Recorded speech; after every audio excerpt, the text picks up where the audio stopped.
You're listening to an Airwave Media Podcast. Grown-ups, if there's a child in your life who is interested in, curious about, or fascinated by people and places from history, then my podcast, The Past and the Curious, might just be a hit in your home.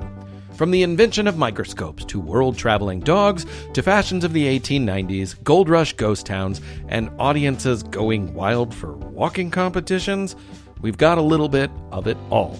Hosted by children's author and museum educator Mick Sullivan, that's me, the show is fun, funny, engaging, honest, and beloved by kids and parents alike. Find The Past and the Curious at all the usual podcast places. This episode is brought to you by our Patreon members. Thank you so much. And if you're not a member, consider joining. Members get extra episodes just for Patreon subscribers, and all our episodes ad-free. Membership starts at just $2 a month. Go to patreon.com/ancienthistoryfangirl for more info. And as always, thanks for listening. The revolution was on.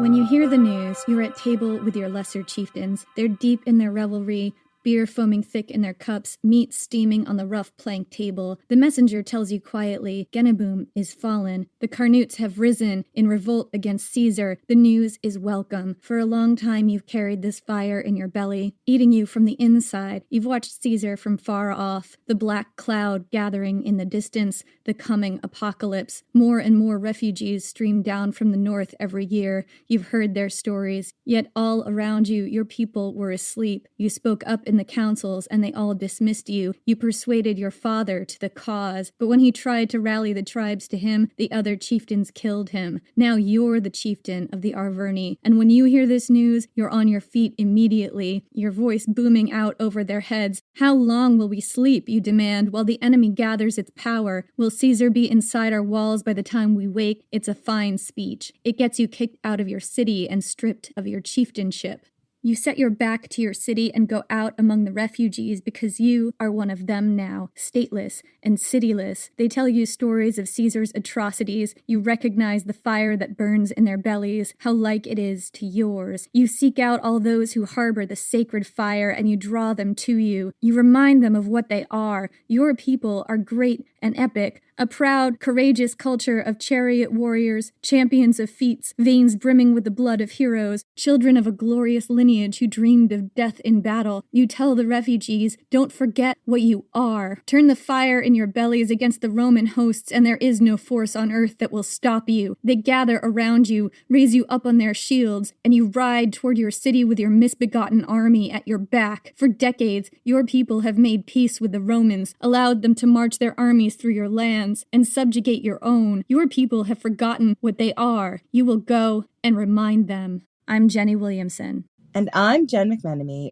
And this is Ancient History Fangirl. This episode is a whole divided into 3 parts. In the first part, we talked about the start of the Gallic Wars, everything Caesar did for his first few years in Gaul. It ended when the Gallic chieftain Vercingetorix stepped onto the stage. This episode picks the story up from there. You're probably going to want to listen to part 1 of this series before listening to this one. This episode is also part of a larger arc about Caesar and the Gauls. At the very beginning, we follow Caesar's early career leading up to the Gallic Wars and talk about his reasons for going. Then we take a detour to tell you all about the Gauls in their own words, or as close as we can get, through a mixture of archaeology and Celtic mythology. With all that said, on with the story. Since 58 BC, Julius Caesar has been on a rampage in northern Gaul. He shattered an alliance of strong northern Gallic tribes, including the heroic Nervi, and knocked down every other tribe who dared to stand against him. Finally, the eastern and southern Gallic tribes, more Romanized and living closer to Roman territory, were starting to turn. A tribe called the Carnutes threw down the gauntlet, attacking a Roman-allied town called Geneboom. The news of that attack traveled like wildfire, passing from neighbor to neighbor in shouts and whispers, until it reached 160 miles south, into the territory of a powerful southern Gallic tribe called the Arverni. The Arverni were one of the powerful southern free Gallic tribes that were,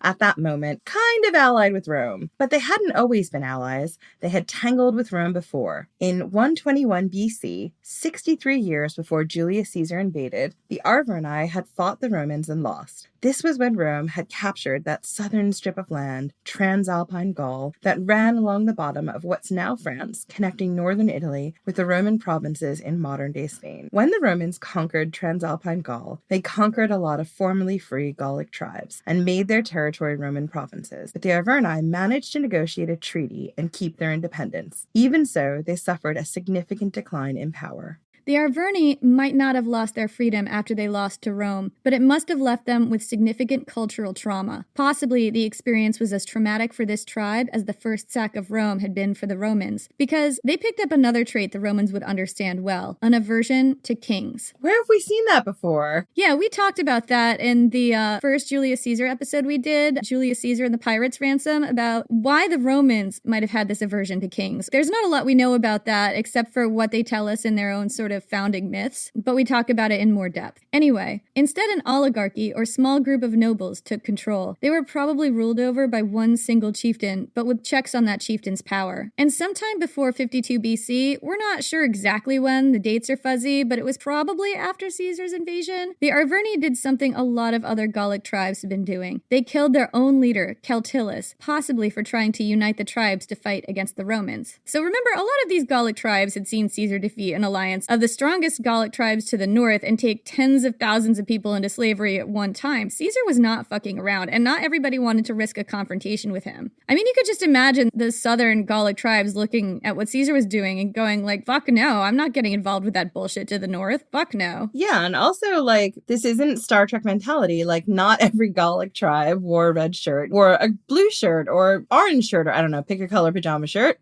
I think what you're trying to say is it wasn't a cultural hegemony, like where they all wore the same outfit and did the same things and were basically the same people. Like, they were Gallic, and that involved certain cultural signifiers, which we talk about in the archaeology episode, but they didn't consider themselves a united whole. Exactly. And it was possible that some of the tribes that Caesar was picking on were ancestral enemies of other tribes in the south. I mean, we don't know. And so, yeah, they'd be like, okay, well, you can get rid of our enemy for us. That's totally cool. Get on with it. I mean, it's kind of the enemy of my enemy is my friend. Right? If you look at the Hound of Ulster, it's Ulster against Connaught. You know, if Caesar showed up in ancient Ireland and was like, yeah, I'll side with the Ulster people against Connaught, they'd probably say yes to that. Yeah, I just think that it's really important to know that, and it kind of gives you a little bit of understanding as to why they didn't all rise up sooner, or they didn't really realize what Caesar was doing, or that Caesar just considered them all one people and was going to do to one what he did to the other, because they didn't see themselves that way, so they didn't think he would see them that way. There were basically connections and feuds and friendships and relationships between these tribes that went back centuries. So Caesar was really the newcomer there, and all these tribes did not see each other as the same in a group. You know, they saw themselves as separate, like different tribes who had allegiances to their tribe and not to some kind of whole. Anyway, in 52 BC, Celtillus was assassinated and his son Vercingetorix became chieftain. Vercingetorix had been about 24 when Caesar first invaded Gaul. By the time he became chieftain of the Arverni, he was probably around 30. And at this point, Caesar had been beating up the tribes in northern Gaul, slaughtering whole cities, selling entire communities into slavery, torching sacred groves, and pillaging shrines and towns for 6 years. But right now, he was looking the other way, turning his attention back to Rome to deal with some chaos down there. And while that was happening, a Gallic tribe called the Carnutes had struck a decisive blow, seizing a Roman allied town called Genabum and slaughtering all the Romans living there. When Vercingetorix heard what happened in Genabum, he was ready. He immediately began rallying his people to join the cause. But his nobles rebelled against him. They had just killed his father for doing the exact same thing, and his own uncle expelled him from his city and his tribe. But here's the thing. There were now a lot of dispossessed warriors wandering around Gaul, survivors of Caesar's battles who'd seen everyone they loved slaughtered or sold into slavery, and who had no homes to return to. Caesar called them outcasts and vagrants, but I call them refugees, still strong and with plenty of reason to fight. Vercingetorix set about finding these people and rallying them to him. With the strength of an unknown number of dispossessed Gallic warriors at his back, he turned back on the Arverni and drove out his uncle and the other nobles. Then he immediately sent messages to the four corners of Gaul. Those messages said one thing: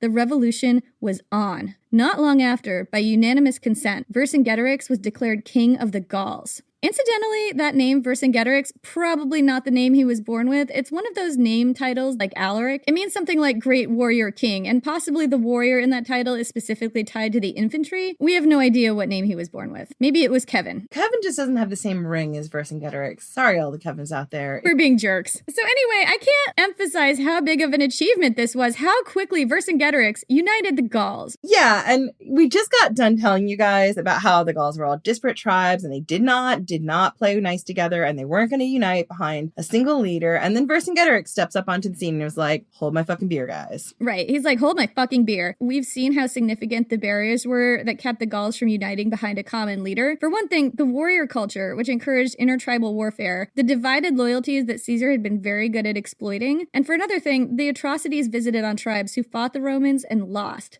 I mean, I just feel like this happened so fast, right, Jen? Like, Vercingetorix just turned around and sent a bunch of messages out, and all of a sudden, everyone's declaring him king. The fact that this happened so fast must have meant that Vercingetorix must have had immense personal charisma, possibly enough to rival Caesar. I mean, Jenny, when you meet characters like this in history, you love to think of them as like heroes in a romance novel. But I don't know that Vercingetorix would work this way. It's tempting, right? Like, I definitely feel that with him. The thing about Vercingetorix is that there is not much of a save the kitten factor with him, but he was probably the first person among the southern, more Romanized Gallic tribes who saw what was going on with clear eyes. He'd seen Caesar slaughter whole towns, wipe tribes off the map. He knew that if the Romans took control, it meant the death of his culture, the proud, chariot fighting, single combating, hero portioning, oak grove worshipping, head-taking, poet warrior society of free Gaul. Salmon leap! The salmon leap! We can laugh about it, but it's true. To Vercingetorix, Caesar was the apocalypse, and to stave off the apocalypse, he was willing to do anything to anybody. And this is, of course, according to Caesar. We're going to keep reminding you of this over and over again because we are looking at this history of a conquered people from the point of view of the conqueror. When we were talking about this, when we were rehearsing this, because believe it or not, we rehearse these episodes. You wouldn't believe it to, hear it. The part that really struck me about this is, would it be worth, the victory that Vercingetorix is trying to achieve? Would it be worth doing anything to anyone if you had to become just as bad as the Romans to beat them? Who knows how we would answer that question, because it's kind of an extreme situation that we've never been in. It's just like armchair quarterbacking Vercingetorix's decisions after the fact is a little bit unfair. It's totally unfair, but I do think, as we go on through the story, Vercingetorix has to become just as ruthless as Caesar in a lot of ways in order to keep his people alive. As we go through, we've asked ourselves as we've gone through this story, what would I do? What would you do? And I wouldn't say it's a fun exercise. I wouldn't say it's a fun exercise. What it is it's an exercise in empathy. And it's an exercise in really understanding the line that Vercingetorix had to walk down in order to give his people a chance. Not a guaranteed victory, a chance.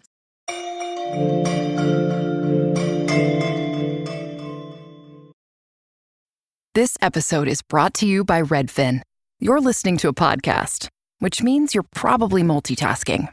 Maybe even scrolling home listings on Redfin, saving homes without expecting to get them. But Redfin isn't just built for endless browsing. It's built to help you find and own a home. With agents who close twice as many deals, when you find the one, you've got a real shot at getting it. Get started at redfin.com. Own the dream. This episode is brought to you by Cologuard. Do you know what's really scary? Not screening for colon cancer when you turn 45. The Cologuard test is non-invasive, requires no special prep or time off work, and ships right to your door. In just 3 simple steps, Cologuard takes the scare out of colon cancer screening. If you're 45 or older and at average risk, ask your healthcare provider about the Cologuard test. Cologuard is available by prescription only. Learn more or request a prescription today at Cologuard.com/screen. An all-new season of The Secret Lives of Mormon Wives is now streaming on Hulu and Hulu on Disney+.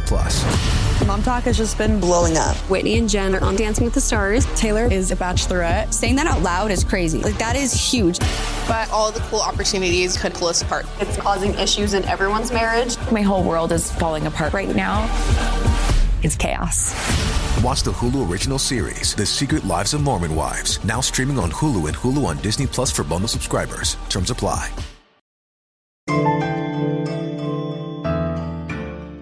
So Vercingetorix immediately started imposing discipline, paying rigorous attention to the formation and equipping of his army, especially the cavalry. And according to Caesar, he punished disobedience severely. Quote, on the commission of a greater crime, he puts the perpetrators to death by fire and every sort of tortures. For a slighter cause, he sends home the offenders with their ears cut off or one of their eyes put out, that they may be an example to the rest. Though again, this is Caesar, get your salt licks out. What he was trying to do here was impose discipline like the Romans and make an army out of disparate tribes. You know, like make sure everyone's loyalty was to him and to a united Gaul. Because if you still thought you were loyal to Geneboom or your old town or your old tribe, whatever, you've got another thing coming. You have to be loyal to him now. Otherwise, this isn't going to work. Vercingetorix's first move was to attack the cities and hometowns of tribes that were loyal to Caesar. The plan was severalfold. 1, to thin out Caesar's resources, forcing him to rush home and defend his allies. And 2, to terrorize those allies into switching sides. Because if the allied tribes saw that Caesar couldn't protect them, more of them would turn to Vercingetorix out of fear, if not conviction and belief in his cause. Vercingetorix wanted to send a message to the other Gallic tribes that being on the Roman side had consequences. As word traveled, more and more tribes joined him, some willingly, some under threat of violence. A trickle of allies coming into Vercingetorix's camp turned into a fire hose. When Caesar got wind of the uprising, he was in Cisalpine Gaul. And just so you know about the geography here, we have talked a lot about Cis and Transalpine Gaul. Cisalpine Gaul was a Roman province where Gallic people lived in northern Italy around the Alps, and it's sort of the place where the Italian boot bells out as it connects to the rest of Europe. Transalpine Gaul was a strip of land that ran along the south of France, connecting Cisalpine Gaul with Spain. Anyway, Cisalpine Gaul was practically in Italy. I think actually parts of it were in what we consider Italy today. That's where Caesar was at the moment. And that was a problem. Hundreds of miles separated him from his army in Free Gaul, and it had just become enemy territory. Caesar had two options: order his army to come to him or try to go to his army. Option 1 was a bad idea because if the army marched, it would most likely encounter Vercingetorix and have to do battle without its commander. Chances were high it would get wiped off the map.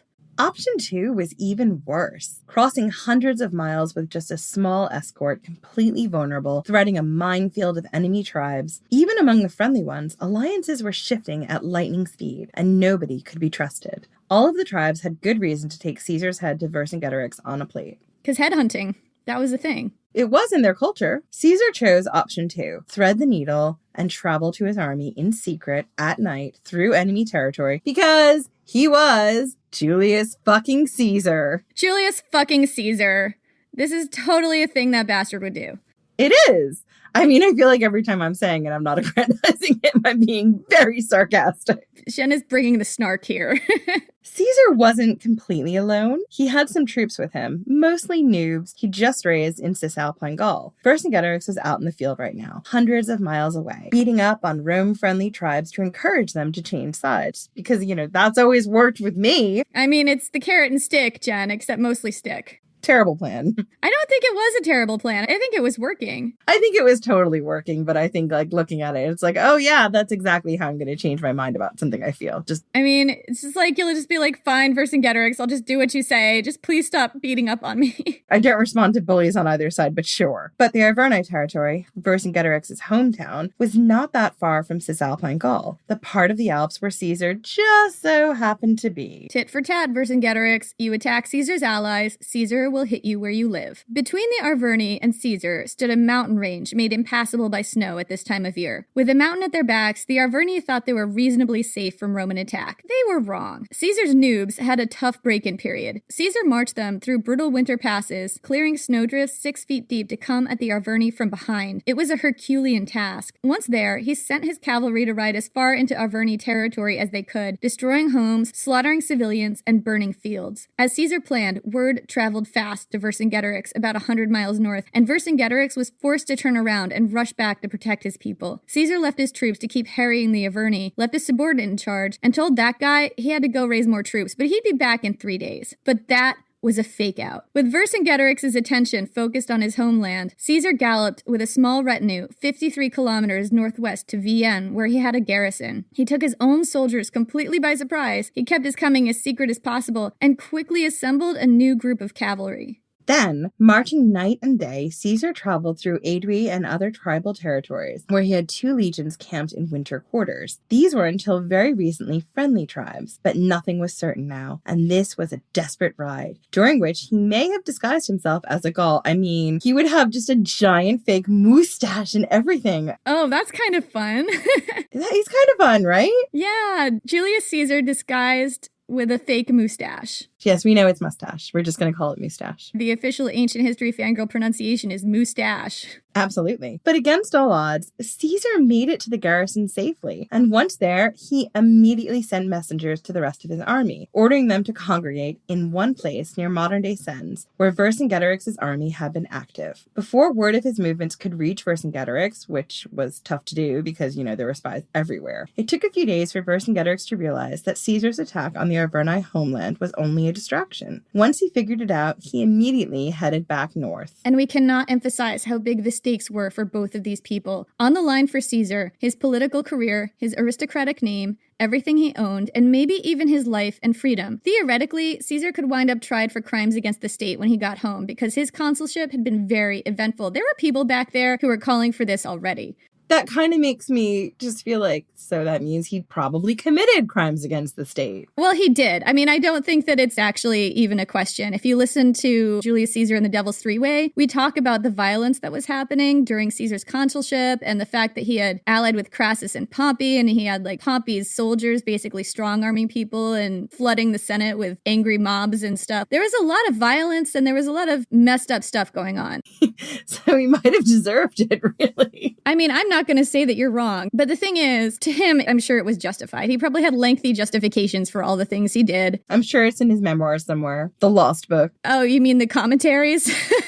Because that's not lost. That we have that. Oh, do we? Sorry. I clearly didn't do the research for this episode. You clearly have not listened to me talking about the commentaries on and on and on and on ad nauseum. And read my script at all. Why would I read my script? Anyway, so yeah, Caesar's looking south and seeing the crap that's going on in Rome right now. He's seeing people getting exiled. He's seeing, back in the Catiline conspiracy, people being strangled without due process down in the horrible hole. And it's entirely possible that if he didn't have a safe political landing, like a position like consulship that would keep him immune from prosecution and having to pay his debts off, he could see himself arrested. He could see himself tried for crimes he committed during his consulship, maybe exiled, maybe even executed. A lot of bad things could happen, basically, if Caesar got this wrong in Gaul. We're not saying all this because we want to justify what Caesar did, because clearly that's not the case. We're not Caesar apologists. Caesar was a dillhole. Yeah, absolutely. But we want to clarify the motivations of the two players here. A lot of the time when people tell this story, Caesar is described as being driven by his all-consuming ambition. And that's not untrue. But also, it's not just like he could go home to Rome if he lost to this battle. This was his Hail Mary pass. If he did not win here, he was in really big trouble. I mean, the kind of trouble you can't come home from. But no matter Caesar's reasons, which I'm sure were very convincing to him, Vercingetorix clearly had the right of way here, because for him, the stakes were no less than his world, his culture, his tribe, and the lives and freedom of everyone he knew. There was no question. To Vercingetorix, Caesar was the coming apocalypse. Vercingetorix's next move was to attack a town of the Boii tribe, a subsidiary of the Adri that was loyal to Rome, and burn it to the ground. Tit for tat, Caesar. You attack Vercingetorix's family and he'll set your friends on fire. Vercingetorix. Caesar wasn't prepared to face Vercingetorix's army directly. He'd had no time to gather rations or pack animals, and he didn't have the supplies to stay long in the field. But if he didn't respond to this attack, he'd send a message to other Roman allies that he wasn't strong enough to defend them, and they'd be forced to join Vercingetorix's rebellion for their own safety. There was no option of neutrality here. He had to put on a show of strength. So Caesar marched. Along the way, he besieged a town called Velinodunum, stripping the town to the studs for much-needed supplies.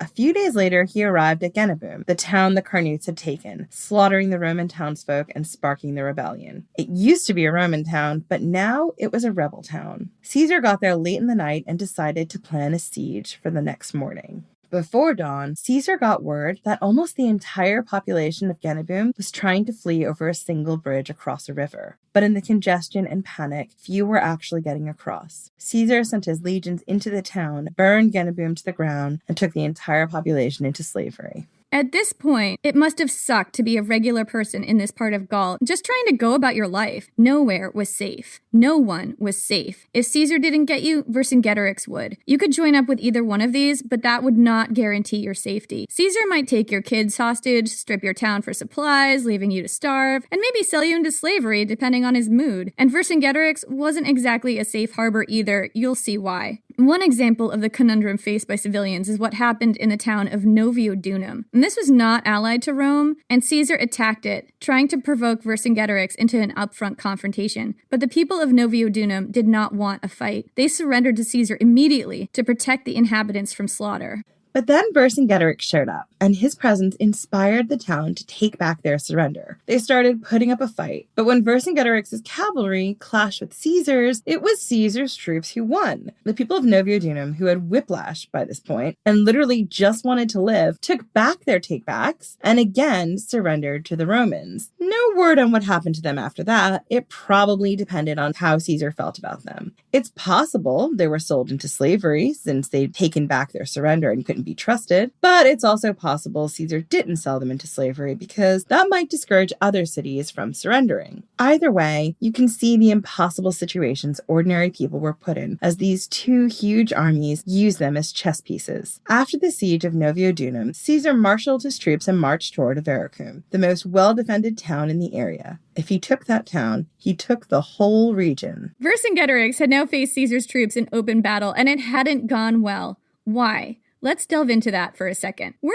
not 100% sure how many men Vercingetorix and Caesar had, but I've seen estimates of as many as 250,000 troops on the Gallic side at certain times and only 80,000 on Caesar's. I don't know if these numbers are, correct, and it depends on when we're talking about during the Gallic Wars, and it involves doing a lot of math, and I'm not a math person, so don't ask me to show my work here. But if it's true that Vercingetorix outnumbered Caesar, why didn't the Gallic troops do better against the Romans? One reason why may have had to do with culture. The La Ten culture, which was what Caesar was encountering in Gaul, was centered around its warrior elite. The high-ranking men spent lots of time training with their weapons. It was crucial to be able to defend your lands against raiders and conduct raids yourself for land and status. However, the Gauls also had to farm and tend their cattle, and they didn't have a professional army devoted 100% to war as the Romans did. They also weren't as cohesive as the Romans, and we saw this in the last episode. The Gallic tribes were difficult to unite, and once united, even under a strong leader like Vercingetorix, it was like herding cats. Jenny has a cat named Heloise, and good luck trying to herd that one.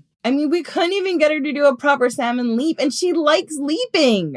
She's really good at the salmon leap, but it was hard to get her to do one executing the proper form. We did get a few decent shots. I'm sure they're up in our Instagram by now. This is all to say that the Gauls weren't used to working together. Each tribe had centuries of history and feuds between each other. And even among the warriors within a tribe, there was a lot of competition for status. The emphasis was more on individual glory than teamwork. And that meant that in battle, often the Roman side was better coordinated. And of course, the Gauls are not a monolith. This is just general trends here. Some of it we're getting from Mediterranean writers who were not Gallic. So you do have to take this with a grain of salt. Yeah, get out your salt lick, guys, whenever you listen to us. Lick some salt as you listen to everything. Although, counterpoint, look at the Hound of Ulster. That's totally what the culture was like. It was all about individual bravery and specific heroes and salmon leaps and what feats everybody could do individually. And if you read those stories, you do see even different warriors within a specific tribe constantly competing for status. So I'm not convinced that that wasn't a thing either. No, and I mean, you also see it in Greek mythology. Like, you see it in the Iliad. All of the warriors are striving to be the best of the Greeks, and on one day, well, most of the days it's Achilles, but after he dies, there's all these other people jockeying for that position. It's not just the Gauls. It's a more ancient way of organizing your warrior culture, I guess. Yeah, exactly. Especially when your hero or your best of the best is so integral to the support of the army and to the morale of the army, I think. So while the Gauls valued individual courage, the Romans valued teamwork. And this is very, very different. Roman legionaries served for about 25 years. And during that time, they were not allowed to marry or have children. The smallest unit was a contubernium, a group of 8 men who slept, ate, fought, trained, and died together. They were rewarded together for each other's courage and punished together for each other's screw-ups. Oh, Jenny, this sounds awful. This is everything I'm afraid of. What, being punished for my screw-ups? Or you being punished for my screw-ups. Right, we just cannot screw up, Jen. It's win or die. No pressure. No pressure at all. The culture of the Roman army was meant to erase individual bravery and foster collective reliance. What that meant in battle was that the Roman legionaries fought together like a well-oiled machine. They were organized and highly disciplined. They were more capable of working as a unit while executing complex maneuvers. You see that discipline win out over and over when the Romans take on less cohesive tribal groups. Another reason the Gauls were at a disadvantage had to do with arms and armor. The Gauls at this time wielded large, heavy broadswords with a sharp edge but a more rounded point. These were designed to hack at your opponent with big, heavy downward blows rather than making direct thrusts. The problem with this design is that it works a lot better in a loose formation, with the soldiers in both armies standing kind of far apart. This formation also allows for each Gallic warrior to pull out his flashy warrior feats and stand out on the battlefield. But the Romans were fighting with the gladius, a short, light sword, pointy at the end, built for thrusting and stabbing. This was like, the gladius is very stabby. It's a stabby sword. They did not care about feats. They did not care about standing out. In fact, if you broke ranks and ran out ahead of your legion when you hadn't been ordered to, I think that was a punishable offense. I mean, they just cared about getting the job done and going home. Right.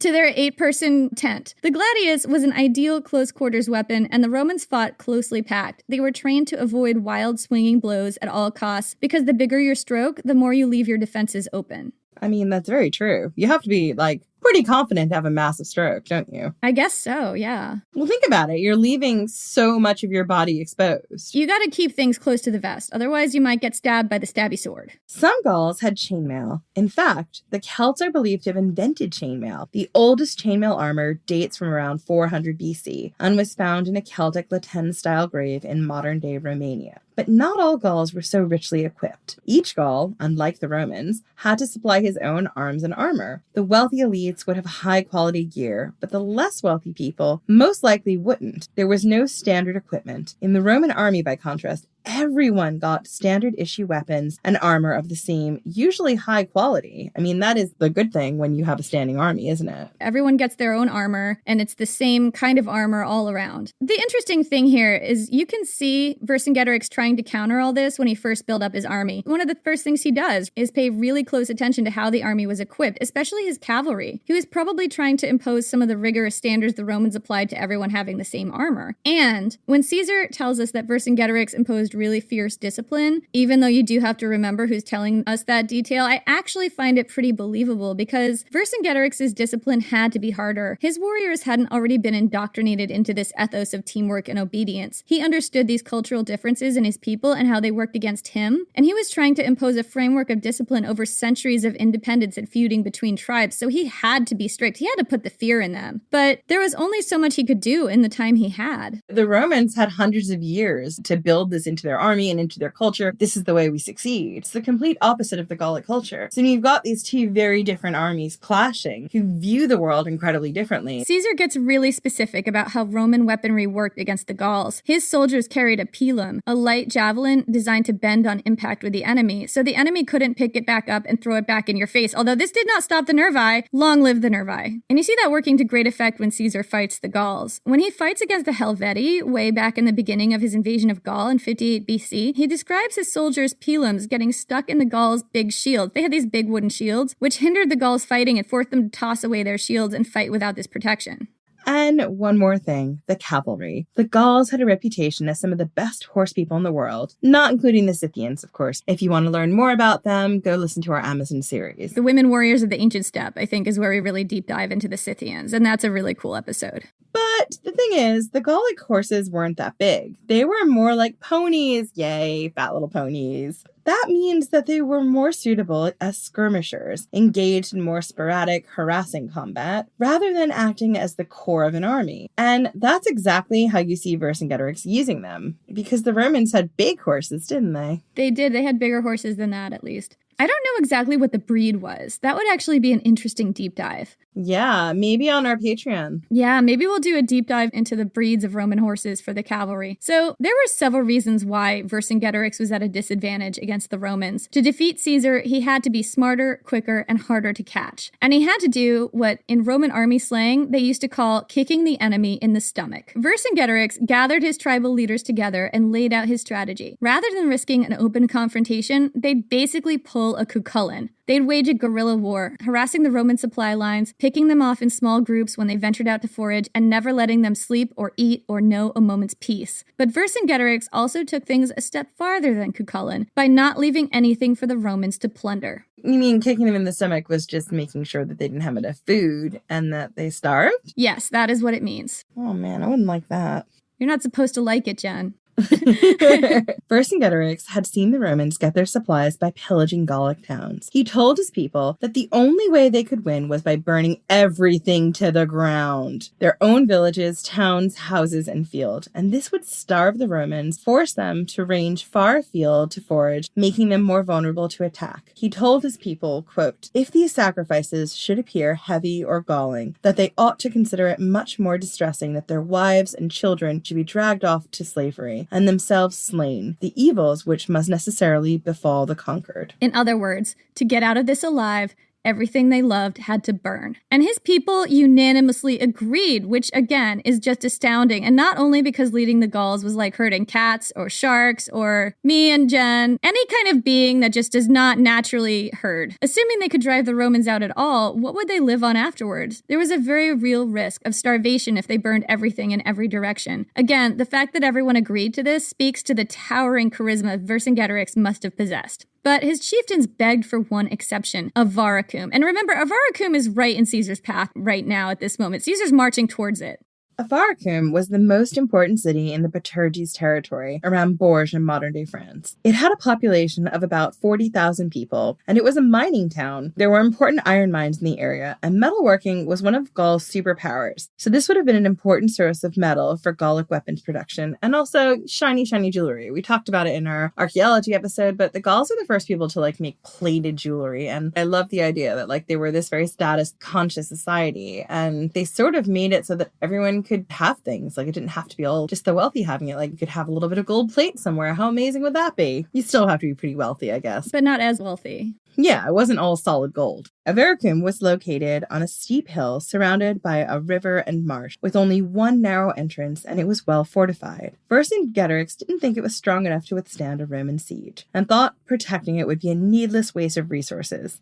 His initial strategy was just listen, Caesar's already marching there. If we burn it to the ground, he's going to have nothing to take. And then he won't have any supplies, and he'll be stuck deeper in our territory with no supplies. So he wanted to destroy Avaricum. Yeah, and that was not a bad idea. But the Biterges threw themselves at Vercingetorix's feet, begging that they not be forced to, quote, set fire with their own hands to the fairest city of Gaul. And against his better judgment, Vercingetorix agreed to help the Biterges protect their town. Caesar showed up at the walls of Avaricum and immediately began building siege engines and a giant ramp to wheel those siege engines up to the city walls, which, remember, were high on a steep hill. Vercingetorix camped about 15 miles away, shadowing Caesar closely. He basically had one job here: slow the Romans down, starve them. He knew he couldn't defeat the full Roman army in open battle, but he could stop them from eating. He watched the Romans carefully and cut to pieces any foraging parties that wandered too far. The Romans had to be very careful when venturing outside camp, going at irregular hours and a different way each time. This severely limited the Romans' foraging abilities, which meant Caesar had to wrap this up fast.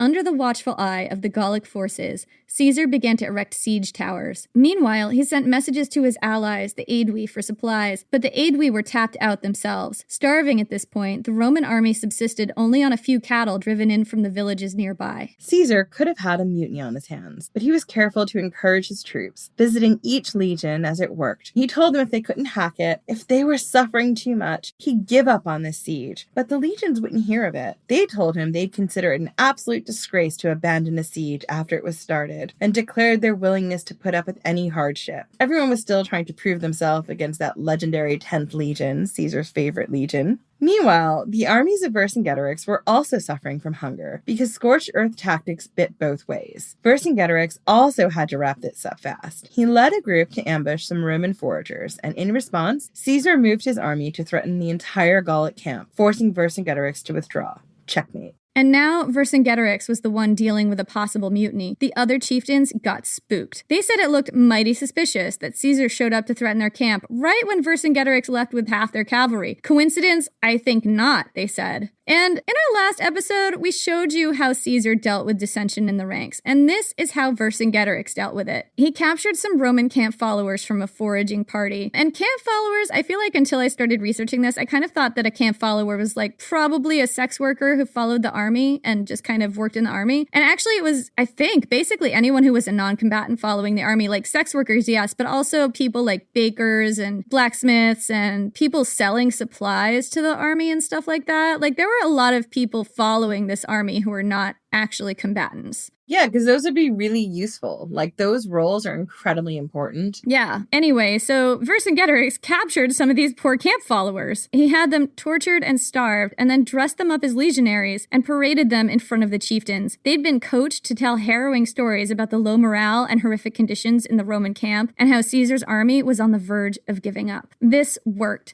The chieftains were totally convinced. They clashed sword against shield to applaud him as their king, and Vercingetorix's position was restored. And I don't know, if you listen to the first Vercingetorix episode, and you remember how Caesar dealt with dissension in his ranks when his army was about to go and attack Ariovistus, if you compare those two instances, right? Like, Caesar is basically a soft touch compared to Vercingetorix. Vercingetorix doesn't have time for this shit. Vercingetorix just didn't have the luxury of being a soft touch. He had to reestablish dominance fast, because they're in the field. He doesn't have time for this crap. Yeah, there was nowhere he could go. Like, this is his homeland. Everything is burning. He doesn't have time for this crap. And Caesar also has the years and years and years and years of training and discipline drilled into his army that Vercingetorix does not have. And while that works for keeping them, like, all together as a unit, it's also easier to remind them of why they are this unit and to play on those loyalties to get through a mutiny in a way that Vercingetorix doesn't have. There are all kinds of ways that the deck is really stacked towards Caesar and against Vercingetorix here, and this is just one of them. Well, he didn't have any time and he didn't have a choice. And also, he had a very steep learning curve. He was training a group of people who were used to fighting individual warriors as part of a warrior culture against this massive collective that moved together, worked together, and supported each other in ways that the Gallic tribes were not trained to do. There was no room for error, and it was a total clash of two different armies and two different cultures. And two different outlooks and ways of seeing war.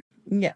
Meanwhile, the defenders of Avaricum were engaged in a war of wits against Caesar's siege engineers. The Romans threw up grappling hooks, the Gauls turned them aside with nooses. The Romans built a ramp to bring their siege engines up to the walls. The town's miners dug tunnels to undermine them. Because remember, this was a mining town. Yeah, tunnels were their thing. Exactly. I just love that detail. As high as the Romans built their siege towers, the Gauls increased the height of their walls. The defenders also sent warriors by night and day to harry the Romans and set the siege works on fire, because everything needs to be on fire. I'm sensing a theme here, and the theme is your shit's on fire. It's all burning. With boiling pitch and heavy stones and sharp stakes, the Gauls prevented the Romans from approaching the walls. Even so, under the menacing eye of Vercingetorix's army and the constant challenge from the defenders, Caesar managed to keep his starving troops focused long enough to raise a ramp 80 feet high and 330 feet wide from the plains to the enemy's walls. And just as it was completed, the Romans realized the ramp was sinking and also it was on fire. Everything is on fire. The miners had dug a tunnel beneath it and then set fire to the tunnel's supports so that the ground itself would collapse. I mean, that is well done. Boss move. Mm-hmm. Both the Romans and the Gauls acted immediately. The defenders cast pitch and torches and dry wood on the ramp, trying desperately to get it to light, while a Gallic attack squad rushed out to beat off the Roman army. The Romans attacked the Gallic defenders and fought to defend the ramp. The Gauls fought with enormous courage. Even Caesar could not play this down. In his commentaries, he recounts the story of a brave Gallic defender standing outside the city gate, throwing balls of pitch at the ramp. He was shot by a dart and fell dead, and immediately a second man stepped into his place. When he was killed by a crossbow bolt, a third stepped into his place, on and on until the Romans finally repulsed the Gauls. Vercingetorix saw the battle was lost, and he ordered all the warriors in the town to flee in the night and join his army. But he only wanted the warriors. He couldn't afford to have women and children along, taking up valuable resources. The warriors from Avaricum would have to leave their families behind. To get out of this alive, all they loved had to burn. This is why joining Vercingetorix was no guarantee of safety. family. Vercingetorix was very, very willing to sacrifice everything, and to roll with him, you had to do that too. If you were a warrior, that meant leaving behind your whole family, because scorched earth tactics were hard on both sides, and battles were often lost and won by who had more supplies. But when the women of Avaricum got word of this plan, they ran out into the streets and cast themselves weeping at the feet of their husbands. The resulting noise alerted the Romans, and now all of the Gauls were trapped inside. Caesar took the town quickly, and though he was sometimes relatively merciful to Gallic towns, meaning he sold the inhabitants into slavery rather than slaughtering everyone wholesale because he thought of that as merciful. Yeah, that was his idea of mercy. I don't know that we agree with that.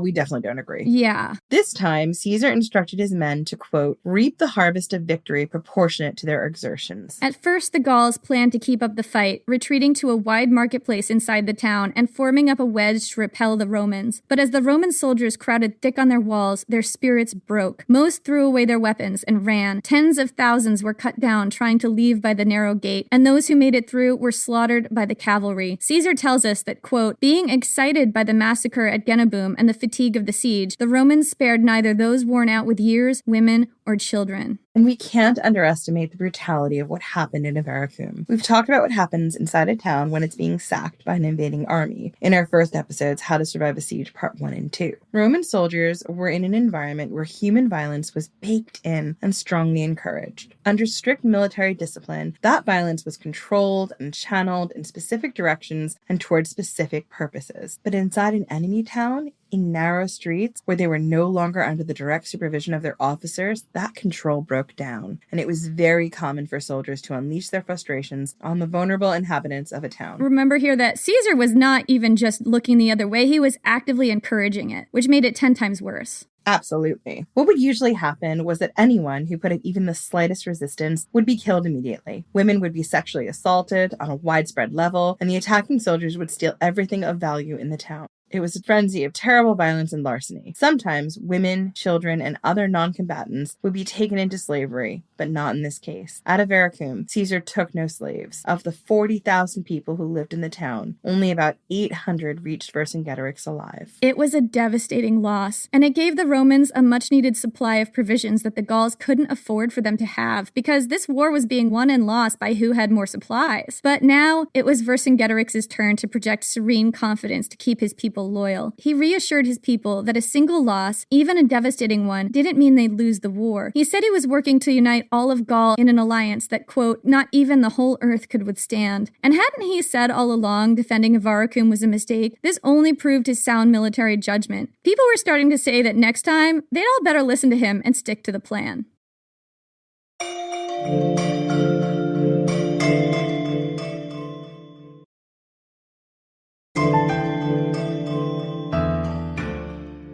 True to his word, Vercingetorix sent messengers to the far corners of Gaul to plead for aid from any who hadn't already joined him, using threat, emotional manipulation, ties of friendship, blackmail, gift baskets, and any other tactic they had. I mean, gift baskets. The good Cheetos if you want to get Jen to join your war, just FYI. And Diet Raspberry Snapple. That's it. That's all it takes. Me, it's more like the summer sausage and the fancy cheese.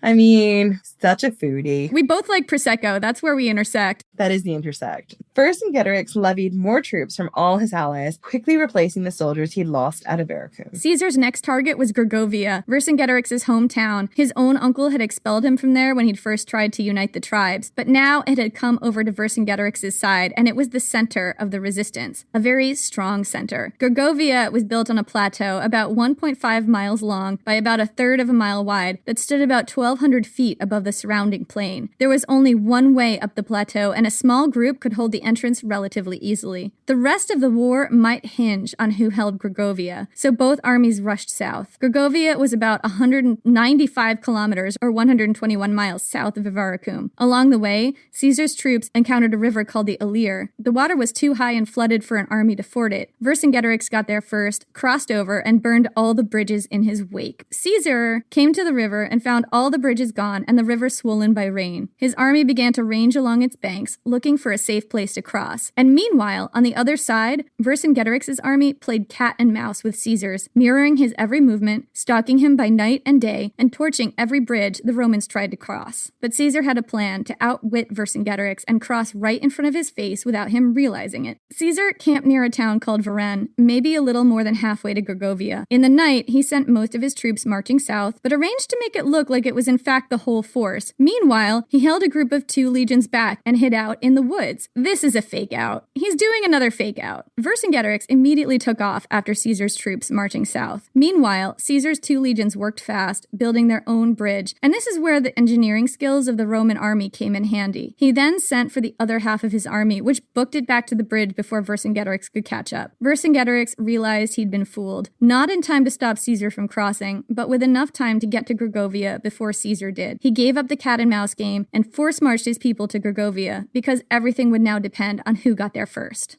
When Vercingetorix arrived in the area, he positioned his chieftains on all the hills surrounding the plateau the town was built on. While waiting for Caesar, he maintained strict, fierce discipline. He kept his cavalry and archers drilling, continually testing their mettle, and held war councils every day at dawn. Because when you have a Caesar problem, you get up early. There's no lying. You have to be up with dawn and ready to roll. Crack of dawn, babe. Get your coffee. No time to waste. When Apollo drives that chariot across the sky with the sun, you gotta be there. When Caesar arrived, he immediately took a peripheral hill, drove off the Gallic garrison there, and fortified it in the night. Then he considered his options. The Gallic hosts were arrayed formidably against him, each tribe occupying a hill, and a frontal assault would be suicide. He might be able to starve the defenders out, but not until his own supply chain was secured, so his own troops didn't starve as well. I mean, it's all about the starving or the fire this time. The sub-theme here is starvation. That supply chain, by the way, was currently way behind. Supply chains were often an army's slowest moving component, and because Caesar had had to rush to Gergovia, his supply chain was now miles behind him. Caesar had set the majority of his Aedui allies to guarding it, keeping a small contingent of Aedui cavalry with him. But unbeknownst to Caesar, Vercingetorix had a plan. He'd been in touch with the Aedui chieftains. He'd been sending them gift baskets, bribes, I don't know, whatever it took to try and get the Aedui to join his side. And it was working. The Aedui chieftains had about 10,000 warriors guarding Caesar's supply chain. And they'd been fighting for Caesar for a long time now. And the chieftains knew they couldn't just order their warriors to suddenly turn on Caesar. The Aedui chieftains had to give them a good reason. Yeah, because up until now, Caesar had been winning. Why would you join the losing side? Yeah, especially if, you're a Gallic tribe, but you don't necessarily believe that these other Gallic tribes are your people. They're just other Gallic tribes. And maybe your enemies. We don't know. Maybe they had a beef with some of these tribes and they're like, why would we join with our enemy? This is our friend. We're helping him do the work that we'd want to do anyway. Right, he's serving our purposes. Which is slightly awful, but This is not an endorsement of this activity, but we're just saying there were reasons why the Aedui didn't just completely ditch Caesar a really long time ago. And a lot of this is conjecture because we don't know that much about it. Yeah, because we didn't write the history, and the only person who did was Caesar. So remember, Caesar had assigned most of the Aedui to guard his supply chain, but he'd kept a small group of the Aedui cavalry with him as he'd raced on to Gergovia, the elite Aedui warriors. About 30 miles from Gergovia, Vercingetorix had the Aedui chieftains gather the rest of their warriors together and give them dire news. Caesar had slaughtered the entire Aedui cavalry that he'd kept with him as punishment for a perceived betrayal. We can imagine that the message was something like this. Caesar has dishonored you. He's dishonored the best of your best, your elite cavalry. He's gutted Aedui culture and power and sent the rest of you to guarding supplies. You're nothing but a bunch of peons to him, and your best people are expendable. We're expendable. They were gone. Right, were past tense. Vercingetorix was exploiting the Aedui's cultural pride here. He even had the Aedui chieftains produce captives who claimed to have witnessed this slaughter of the Aedui cavalry, just like Vercingetorix had done at Avaricum to prevent a mutiny. And just like before, it worked. The Aedui warriors were enraged. They attacked the supply chain they were supposed to be guarding, stealing all Caesar's food and supplies. Caesar now had a problem on his hands, because without the supply chain, he didn't have anything. He immediately marshaled 2/3 of his army to go and deal with this insurrection, and Caesar sent his Aedui cavalry on ahead to show the rest of the Aedui that they were in fact alive and well. The Aedui cavalry had not been killed. No, they were fine. They were like, dudes, what is this all about? We're alive. It's all good. Yeah. Most of the guilty Adri warriors immediately surrendered to Caesar, while the chieftains fled to Vercingetorix's army. But the damage had been done. Vercingetorix had outwitted Caesar into leading a huge chunk of his army out of the theater of battle, and while Caesar was gone, Vercingetorix attacked. Caesar had to book it back, operating on less than 3 hours of sleep, because when you have a Vercingetorix problem, you don't get much sleep, just like when you have a newborn. A newborn that sets everything on fire. Mother of dragons. Vercingetorix is like a baby dragon. Let us count the ways. Vercingetorix, little baby Viserion. It's fine. So Jen and I are operating on 3 hours of sleep or less because we have a Caesar and Vercingetorix problem with these episodes. Everything is burning. Setting things on fire, not letting us get any sleep. So Caesar managed to hang on to his position by the skin of his teeth and probably some flames because baby dragon. But while he was fighting that battle, the Adri rebelled again. Caesar was now in a bind. His supply chain was torched because dragons. He managed to get the new Adri rebellion under control, but they were clearly going to rebel now every time they smelled a weakness. The alliance Caesar had depended on up until now was crumbling. But giving up on Gergovia meant a massive loss of face. Caesar couldn't withdraw. And this was not just about pride. It was about projecting an image of strength to Roman allied tribes. If Caesar withdrew, he sent a message that he didn't have the strength to defend them against Vercingetorix's reprisals. Without that certainty, tribes would defect to Vercingetorix out of simple self-preservation. But Caesar saw an opportunity. He saw that a hill in a strategic location, which used to be crowded with Gallic defenders, was now almost empty. Caesar could use that hill. It was close to the plateau, and some deserters told him that there was a path in the back of it that led all the way up to the town. The deserters also told Caesar that Vercingetorix had been very, very nervous about him taking one of the other hills, one that was key to foraging and supplies, and he'd summoned warriors from this first hill to fortify the second. What's that I smell? Toxic masculinity? I mean, a little bit, but also, it's a trap. Do you smell a trap? I mean, sometimes it's like a fugue of pheromones and you can just miss the trap. I mean, I guess when you're wafting toxic masculinity, you don't smell the trap, and that's why Caesar missed it. To get the hill he wanted, Caesar resorted to trickery. Caesar dressed up some of the mule drivers from the baggage train as cavalry, set some of the real cavalry in with them, and sent the whole group out to go and keep up a very loud, very conspicuous eye on what was going on the second hill. He was making it look like he was sending all of his cavalry to the second hill. But he wasn't, guys. Right, that's why he was dressing up these mule drivers. He wanted to make it look like all his resources were concentrated on that hill when they actually weren't. Meanwhile, he took another legion, had it hide its standards and cover its military insignia, and sent it off toward the first hill, the one with the path up to the town. He sent his men in a trickle, ordering them to wander over there without much sense of purpose, rather than marching in an orderly line. They were kind of just meandering. Right. Like, definitely don't look like you're trying to get to that hill. Look like you're kind of lost. You're picking raspberries. You know, you're having a picnic. Ooh, wild raspberries. Yes, please. Skipping along with your friends, having a nice day. And oh, look at that. Coincidentally, we wound up on the hill. There was still a small contingent of Gauls on that hill. Still, Caesar's men managed to get to the top of it so quickly that one of the tribal kings, surprised in his tent, had to gallop away with his pants half on.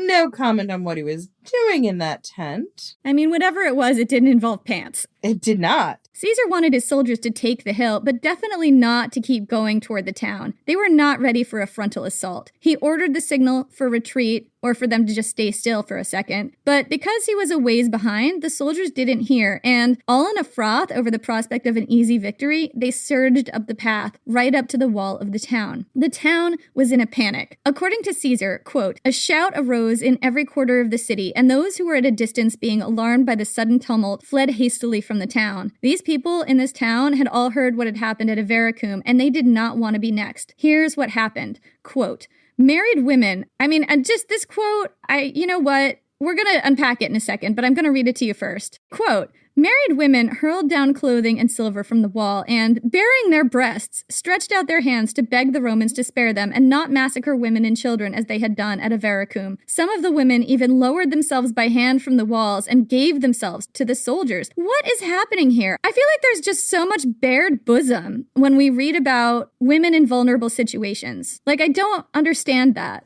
I don't 100% understand it either. I think there's something with the idea of tearing your clothes, rending your clothes to show how vulnerable and overwrought and upset you are about situations that you see a lot of times in like the mythology and in like the classical like history. I don't know how much was actually real or not real, or the only thing I can get from it is like you're like exposing yourself to be like, I'm so vulnerable, I'm so overcome, I'm so weak and defenseless, please don't kill me. But that doesn't feel right. I wouldn't want to take my clothes off. Wouldn't want to remind them of what they can take if they get in here. Oh no.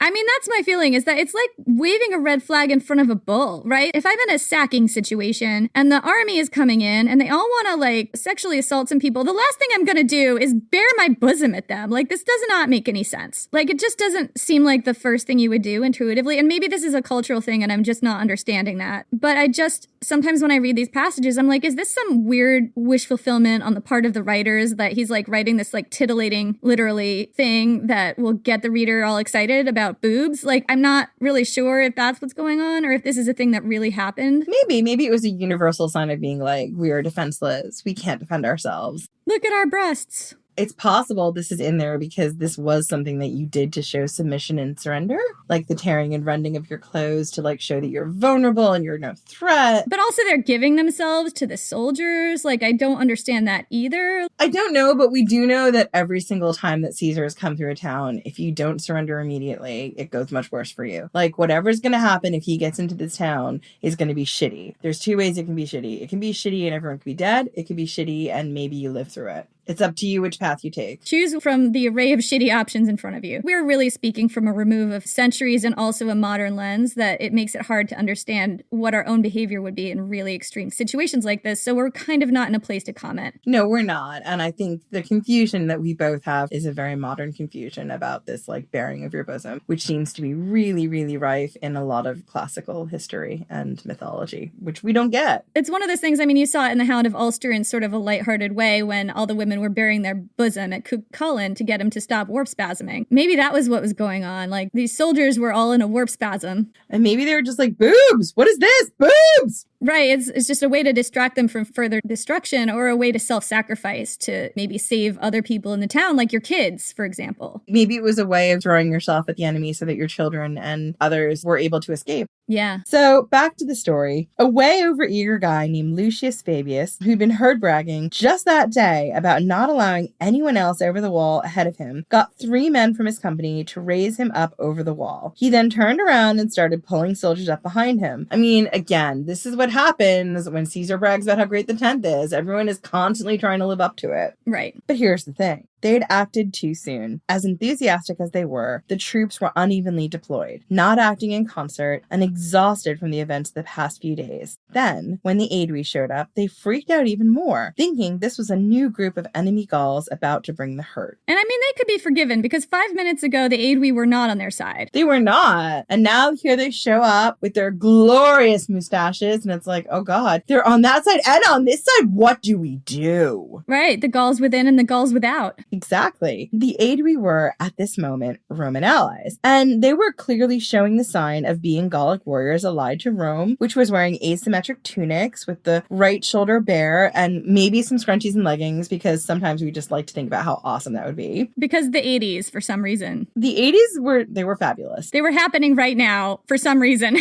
Right now, in the BCs. Fashion trends repeat, Jen. I mean, we did see the leggings with the Scythian warrior women, so it's possible. Yeah. But did the Romans notice that the Aedui were all 80s fabulous in the prearranged signal? No, because they were panicking like I would be. And when you panic, you miss stuff, which could also be called the story of my life. Suddenly, this had stopped being fun for the Romans. There was fierce hand-to-hand fighting on and around the walls. That guy and his friends, who had been way overeager, got their throats slit and their lifeless bodies tossed over the wall. Another centurion was hacked to death by an angry crowd of Gauls in front of the gates in full view of his men, screaming at them to save themselves as he died. It was a blistering defeat for the Romans. Caesar was forced to retreat, and in the wake of this, the Aedui deserted him for good. They went home, burning down the town of Noviodunum in the process, remember, Novio Dunum was the town that surrendered to Rome, then to Vercingetorix, and then to Rome again, because this was just not their week. Then the Aedui made plans to join Vercingetorix. And I guess join Vercingetorix is the wrong way to put it here. When they quit Caesar, the Aedui imagined themselves as the new leaders of the resistance. They went home to their capital, Bibracte, and then summoned Vercingetorix and his army to them and demanded he tell them his war plan so they could approve it. They then went even further, ordering Vercingetorix to turn over command of his army to them. Vercingetorix sat back and was like, cool, why don't we put it to a vote? Then, all the other chieftains in Gaul unanimously voted for Vercingetorix because he was Vercingetorix. Yeah, because obviously that's what's going to happen, you guys. The Aedui, quote, highly indignant at being deprived of the chief command, lament the change of fortune and miss Caesar's indulgence toward them. And I don't even know what to say to these guys. I mean, I roll. But also think about who's telling the story. Caesar's like, of course they miss the light and shining goodness of Caesar now, don't they? Traitors. It's just a last dig at the Aedui from Caesar's perspective. Yes!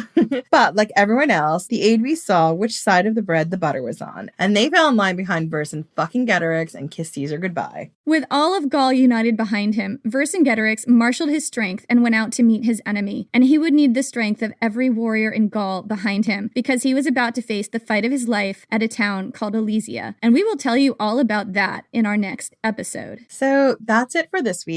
Tune in 2 weeks for the final installment of our series on the Gallic Wars. Vercingetorix, All You Love Must Burn, Part 3, The Reckoning. It's not The Reckoning. In the meantime, we'll be on social, on Twitter at Ancient Hist Fan, or on Instagram and Facebook at Ancient History Fangirl. And we also have a Patreon. This came up at the beginning of the episode, and it's worth mentioning again, because it's a great way to support the podcast. And there's something in it for you. Shout outs in an episode, a chance to vote on various things, and movie nights. And your help is vastly appreciated, and it helps us keep the podcast going. And we have 3 patrons to shout out today. They are Jen Paradiso, Graz, and Veronica C.R. Washington Ramos. And we apologize if we have mispronounced any of your names. We do. I'm usually guilty of that, and I'm incredibly sorry. And thank you so much for all your support. It absolutely means the world to us, and it keeps this podcast going. Yeah, and there are other ways to support the podcast as well. You can visit our Ko-Fi account and kick us a few bucks or leave us a nice review and whatever app you listen to us on. We're still building our audience and every little bit helps. We vastly appreciate all of it. And we can't stress enough, all of your reviews really help us in the algorithms and they help other people find us. And if you don't want to leave a review, then tell a friend, tell 3 friends. We don't mind. Yeah, word of mouth is also really important. Thank you so much for listening, and we'll see you in 2 weeks.